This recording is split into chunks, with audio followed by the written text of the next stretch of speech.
नमस्कार,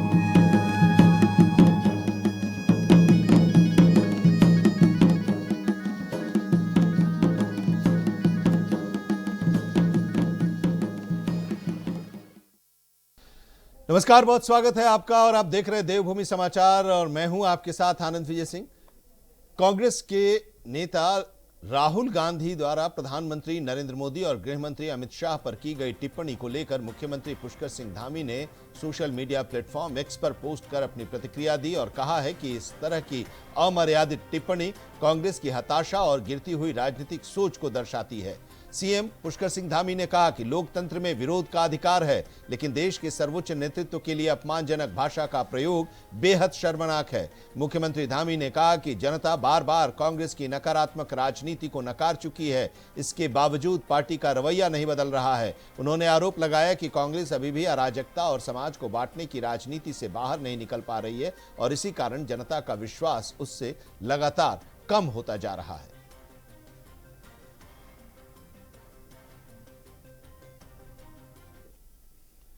अल्मोड़ा में जूना अखाड़े के पीठाधीश्वर स्वामी यतीन्द्रानंद गिरी ने उत्तराखंड के पहाड़ी क्षेत्रों की वर्तमान स्थिति पर गंभीर चिंता व्यक्त की। उन्होंने विशेष रूप से पलायन, पर्यावरण संरक्षण और स्थानीय संस्कृति के संरक्षण पर जोर दिया। स्वामी यतीन्द्रानंद गिरी ने कहा कि गांवों को आबाद रखना बेहद जरूरी है और इसके लिए स्थानीय अवसर पर रोजगार के अवसर बढ़ाने होंगे। उन्होंने उत्तराखंड की सांस्कृतिक विरासत और धार्मिक पर्यटन को सुरक्षित रखने की आवश्यकता बताई और साथ ही सुझाव दिया कि सरकार को पर्यटन और तीर्थाटन क्षेत्रों को अलग अलग वर्ग में विभाजित करना चाहिए। उन्होंने कहा कि उत्तराखंड देवभूमि और जागृत देवताओं की भूमि है, इसलिए तीर्थ स्थलों की पवित्रता बनाए रखना हर नागरिक का कर्तव्य है। उन्होंने पहाड़ों में शिक्षा, स्वास्थ्य और मूलभूत सुविधाओं को मजबूत करने की भी अपील की ताकि लोग अपने मूल स्थान पर बने रह सकें।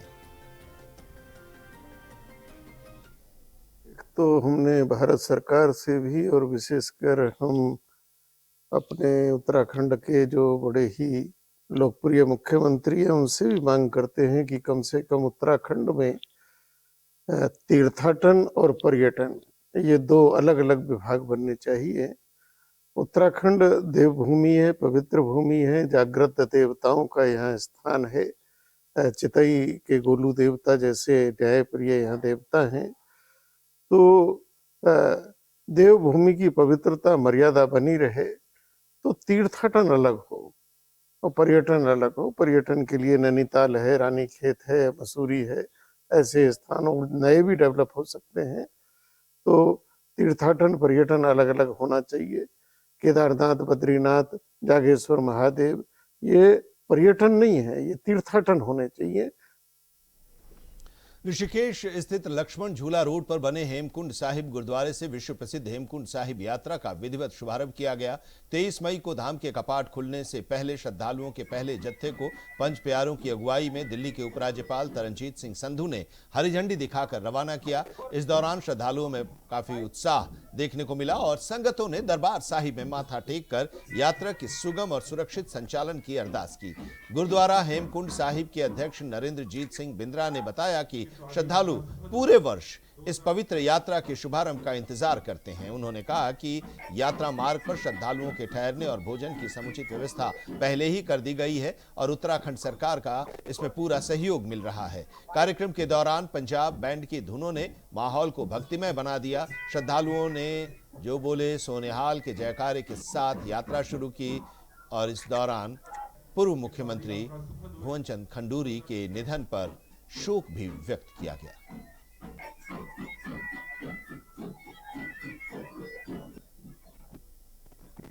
ये मेरी बिलीफ है और आप सबकी भी होगी कि भगवान की तरफ से जब आवाज आती है तभी यात्री जाता है। ये धर्म की ही नहीं, देश की भी सेवा है और हेमकुंड साहब जाके वहाँ के धार्मिक स्थान में जो सुकून मिलता है वो सब इन यात्रियों को मिलेगा। हमारे भारत में धार्मिक फुलफिलमेंट एक विकसित भारत की फुलफिलमेंट में योगदान देता है। जो शक्ति यात्रा करके और धार्मिक स्थानों पे जाके सब हमारे भाई और बहनों में आती है। पंच द्वारा और शासन के द्वारा गुरुद्वारे में कार्यक्रम उठा के हमारे हेमकुंड साहिब जी के कपाट खुलने वाले हैं और आज पहला जत्था यहाँ हेमकुंड साहिब गुरुद्वारे से रवाना हो रहा है। सभी को बधाई और शुभकामनाएं देने के लिए आया था। सबकी यात्रा सफल हो, मंगल हो और वाहिगुरु सब पर कृपा करें। ये दुनिया के जो जत्थे यहाँ पे आएंगे उनके लिए क्या संदेश होगा सरकार की ओर से? देखिए, यात्रा सफल हो, सुगम हो और यात्रा सुरक्षित रहे, ऐसा हमारा ध्येय। परिवहन विभाग जो है पूरी तरह मुस्तैद है और यात्रा में सभी तरह की व्यवस्था कर ली गई है। रुद्रप्रयाग में प्रसिद्ध हिंदी फिल्म अभिनेता, कवि और लेखक आशुतोष राणा ने बद्रीधाम धाम के दर्शन किए और अपना अनुभव भी इस दौरान साझा किया। उन्होंने यानी आशुतोष राणा ने चार धाम यात्रा को सौभाग्य और परम कल्याण का मार्ग बताया। बद्रीनाथ धाम में उमड़ी श्रद्धा और व्यवस्थाओं की सराहना करते हुए उन्होंने प्रशासन और सुरक्षा बलों के प्रयासों की प्रशंसा की और कहा कि सुरक्षा बल के जवान श्रद्धालुओं और भगवान के बीच एक मजबूत कड़ी के रूप में कार्य कर रहे हैं, जिससे यात्रा शांतिपूर्ण, सुरक्षित और सुगम बन रही है। आशुतोष राणा ने यात्रा व्यवस्था को लेकर संतोष जताते हुए इसे एक आध्यात्मिक और अनुशासित अनुभव बताया। देखिए, अभी पुरुषोत्तम मास प्रारंभ हो चुका है और कहा जाता है कि पुरुषोत्तम मास में हमारे चार धाम की यात्रा करना परम कल्याण का कारण होता है और ये मेरे परम सौभाग्य का विषय है भगवान की कृपा से कि केदारनाथ जी के आज दर्शन हुए, श्री बद्रीनाथ जी के आज दर्शन हुए और जैसा कि हमने यहाँ पर व्यवस्था देखी और मैं ये देखकर बड़ा आनंदित हूँ कि लाखों की संख्या में लोग यहाँ पर आ रहे हैं, लेकिन किसी को भी किसी किस्म की कोई तकलीफ नहीं हो रही, परेशानी नहीं हो रही और भक्त और भगवान के बीच में पुलिस व्यवस्था जो है या CISF जो है वो बीच में नहीं आ रहे हैं, बल्कि वो भक्त और भगवान के बीच के जितने भी अवरोध होते हैं उसे बहुत शांति और कुशलता के साथ बहुत प्रेम पूर्वक निपटा रहे हैं। तो ये एक बड़े आनंद का विषय है। तो इसके लिए मैं इस पूरे प्रशासन का बहुत अभिनंदन करता हूँ, बहुत धन्यवाद देता हूँ कि ऐसा स्नेह और ऐसा समर्थन, क्योंकि हजारों किलोमीटर की दूरी से लोग यहाँ पर आते हैं और अपने भगवान के दर्शन करने के लिए, ये बड़ा परम आनंद है। तो बहुत बहुत धन्यवाद आपका।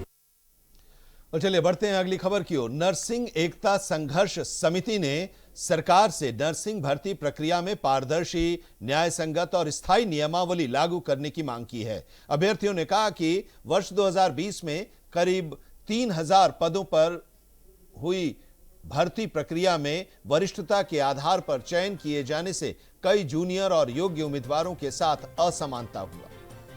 उनका आरोप है कि भर्ती नियमों में बार बार बदलाव किए जाने से कई अभ्यर्थियों को दो बार मौका मिला, जबकि कई योग्य उम्मीदवार चयन से वंचित रह गए। प्रदर्शनकारी अभ्यर्थियों ने मांग की है कि भविष्य में भर्ती प्रक्रिया को वर्षवार भर्ती प्रणाली के तहत संचालित किया जाए ताकि प्रत्येक वर्ष के अभ्यर्थियों को समान अवसर मिल सके। उन्होंने कहा कि भर्ती प्रक्रिया पूरी तरह से निष्पक्ष और पारदर्शी होनी चाहिए। अभ्यर्थियों का कहना है कि सरकार द्वारा बनाई गई नीतियों में जो खामियां हैं उनका समाधान भी सरकार को ही करना होगा ताकि भविष्य में किसी भी जूनियर अभ्यर्थी के साथ भेदभाव न हो।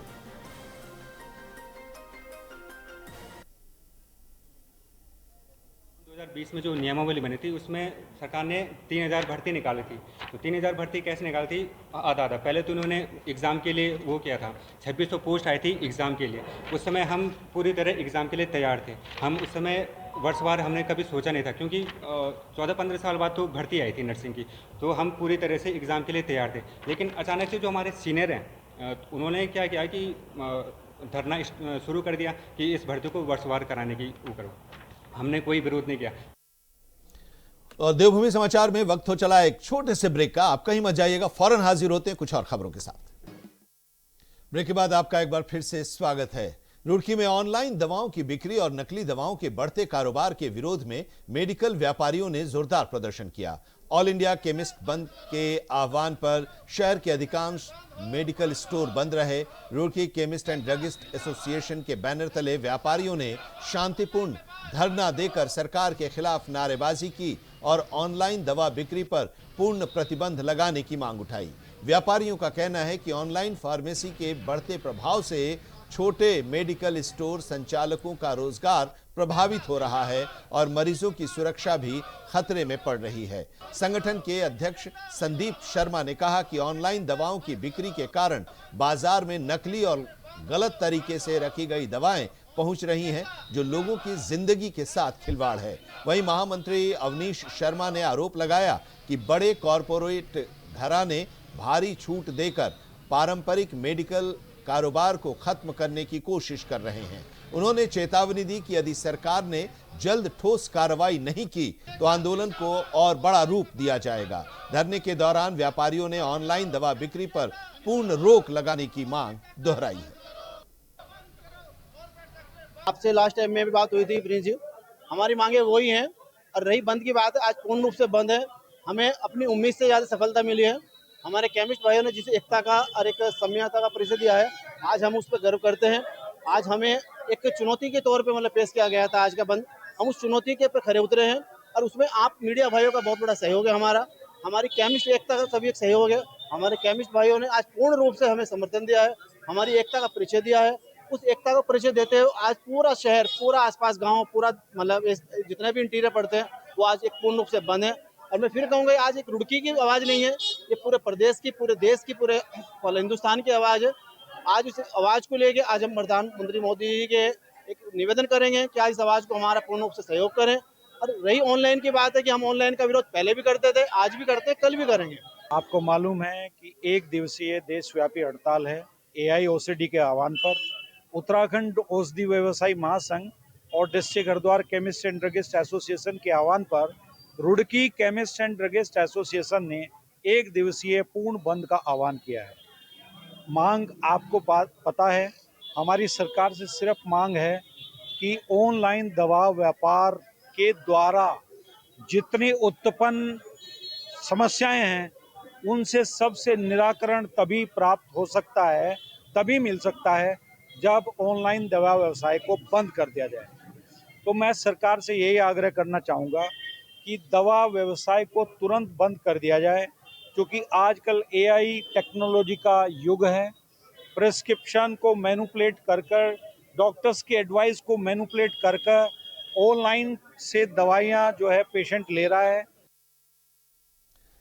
देश भर के साथ साथ उत्तराखंड में भी मेडिकल स्टोर संचालकों ने ऑनलाइन दवा बिक्री और ई-कॉमर्स प्लेटफॉर्म के बढ़ते प्रभाव के खिलाफ एक दिवसीय हड़ताल की। All India organisation of chemist and druggist और उत्तराखंड औषधि व्यवसायी महासंघ के आह्वान पर दवा विक्रेताओं ने अपने प्रतिष्ठान बंद रखकर विरोध दर्ज कराया। विक्रेताओं का कहना है कि ई फार्मेसी और क्विक डिलीवरी प्लेटफॉर्म बिना पर्याप्त निगरानी के दवाओं की बिक्री कर रहे हैं, जिससे मरीजों की सुरक्षा पर गंभीर सवाल उठ रहे हैं। उनका तर्क है कि दवाएं सामान्य उपभोक्ता वस्तु नहीं है, बल्कि सीधे लोगों के स्वास्थ्य और जीवन से जुड़ी होती हैं, इसलिए इनके वितरण और बिक्री पर सख्त नियम और नियंत्रण जरूरी है।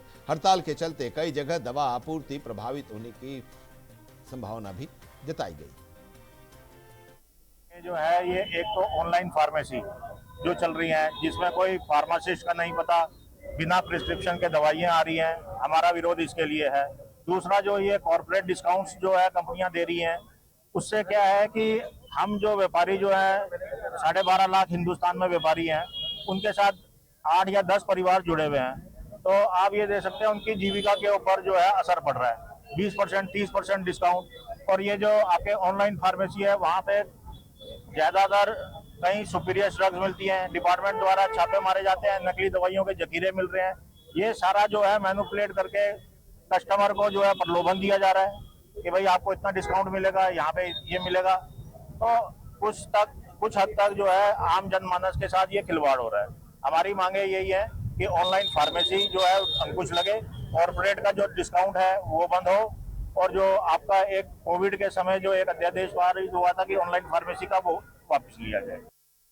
रुड़की के भगवानपुर क्षेत्र में हुए सनसनीखेज ब्लाइंड मर्डर केस का पुलिस ने 48 घंटे के अंदर खुलासा कर दिया है। पुलिस ने इस मामले में 5 आरोपियों को गिरफ्तार किया है, जबकि 2 आरोपी अभी फरार बताए जा रहे हैं। एसपी देहात शेखर चंद सोयाल ने बताया कि 17 मई को बहबलपुर लब्बा मार्ग पर नदी किनारे एक अज्ञात युवक का शव मिला था। शव पर गंभीर चोट के निशान थे। गृह मंत्रालय के नेटग्रिड पोर्टल की मदद से मृतक की पहचान सहारनपुर के रहने वाले 23 साल के कलीम के रूप में हुई। जांच में सामने आया कि कलीम और उसका भाई होटल धरोहर में खाना खाने के लिए पहुंचे थे, जहां विवाद के बाद आरोपियों ने बेरहमी से पिटाई की।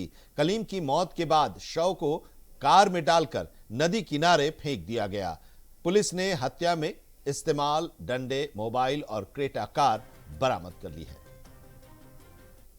हुआ था थाना भगवानपुर के मंडावर चौकी क्षेत्र में लावा कोई जगह पड़ती, वहां पर एक डेड बॉडी मिली थी पुरुष की। वो अननोन डेड बॉडी थी। पूरा दिन पता करने में कि ये डेड बॉडी किसकी है, और ये तय था जो चोट के निशान थे, जो फॉरेंसिक टीम की फाइंडिंग थी उसके साथ से तय था कि उसका मर्डर किया गया है, क्योंकि चोट के जायजा निशान थे। उसी शाम हमारी टीमें, कई सारी टीमें बनाई गई। इंस्पेक्टर भगवानपुर के नेतृत्व में, एसएसआई के नेतृत्व में सीओ मंगलोर को लीड कर रहे थे। तो रात को हमें उस इलाके में एक संदिग्ध कार का मूवमेंट दिखा। अभी पूरा 17 तारीख का जो दिन था उसमें ये आइडेंटिफाई नहीं हो पाया कि बॉडी किसकी है। तो सीसीटीवी देखे गए, उस कार को ट्रैक किया गया। तो नेक्स्ट डे हमने ये जो व्यक्ति था इसके होलिये को अपने नेट के माध्यम से सर्च करवाया। मैं आज प्रेस कॉन्फ्रेंस के माध्यम से आप लोगों को ये जरूर बताऊंगा कि एक पोर्टल के माध्यम से उस फोटो की पहचान के हमको 5-6 होलिये मिले, जिसमें एक व्यक्ति सबसे ज्यादा पॉसिबिलिटी उसकी शो हो रही थी। धर्मनगरी हरिद्वार से एक वीडियो सोशल मीडिया पर तेजी से वायरल हो रहा है, जिसमें ज्वालापुर क्षेत्र के गंग नहर में एक नीले ड्रम से बड़ी मात्रा में खाद्य सामग्री फेंकते हुए देखा गया। वीडियो सामने आने के बाद संत समाज की प्रतिक्रिया भी आई। संत समाज काफी नाराज हुआ और स्थानीय लोगों का यह कहना है कि इस घटना से धार्मिक भावनाएं आहत हुई हैं, क्योंकि मां गंगा करोड़ों हिंदुओं की आस्था का केंद्र है। रूपेंद्र प्रकाश महाराज ने आरोप लगाया कि कुछ कट्टरपंथी तत्व जानबूझकर सामाजिक सौहार्द बिगाड़ने की कोशिश कर रहे हैं। वहीं उज्जवल पंडित ने कहा कि गंगा केवल नदी नहीं बल्कि सनातन आस्था की जीवन रेखा है। घटना का वीडियो वायरल होने के बाद पुलिस ने जांच शुरू कर दी है। दोषियों की पहचान कर कार्रवाई की बात पुलिस कर रही है।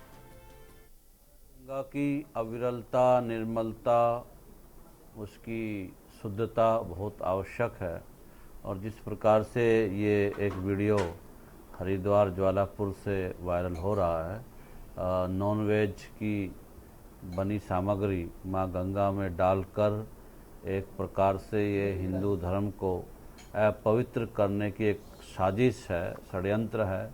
इनके खिलाफ त्वरित कार्रवाई होनी चाहिए।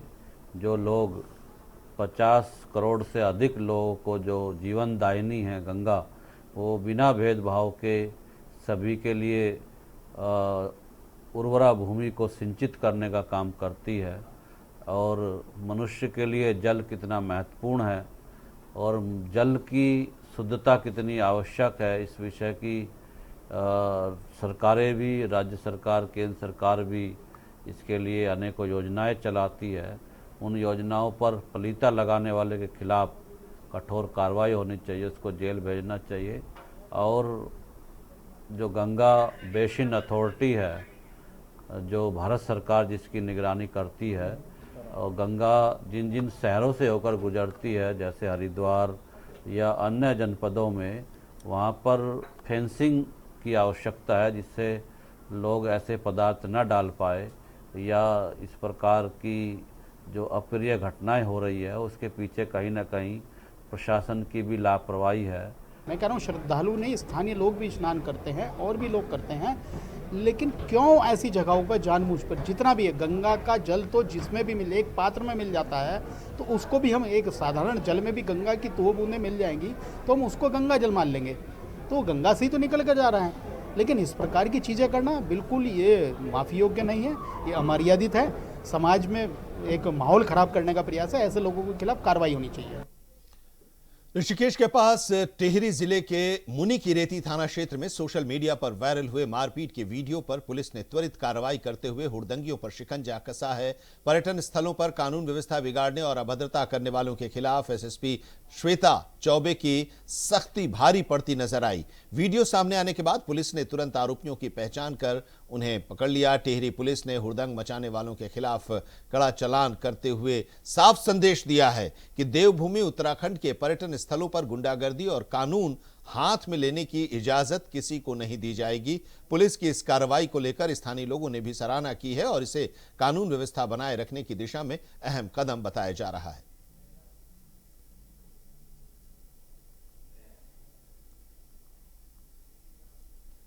ऋषिकेश से खबर है, जहां पर कोतवाली क्षेत्र में प्रगतिपुरम कॉलोनी में सनसनीखेज चोरी की घटना का पुलिस ने खुलासा कर दिया है और इस मामले में 2 शातिर चोरों को गिरफ्तार किया है।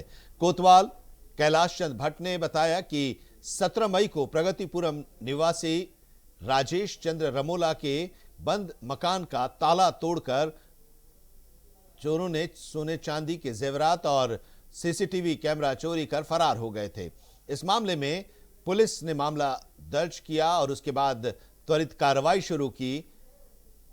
मुखबिर की सूचना पर पुलिस ने लक्कड़घाट हनुमान मंदिर के पास घेराबंदी कर भागने का प्रयास कर रहे प्रवीण सिंह और संजय कुमार, जो ज्वालापुर हरिद्वार के रहने वाले हैं, इनको पुलिस ने गिरफ्तार किया। आरोपियों के कब्जे से सोने के हार, चेन, मांग टीका, झुमके, टॉप्स, चांदी की पायजेब और बिछुए बरामद किए गए।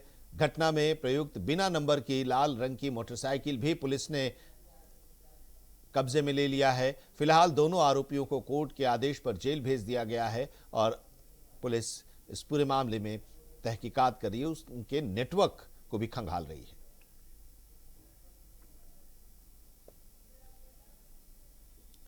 और इसी के साथ देवभूमि समाचार में अभी इतना ही, लेकिन देश और दुनिया की तमाम अहम खबरों के लिए आप जुड़े रहिए इंडिया वॉइस के साथ।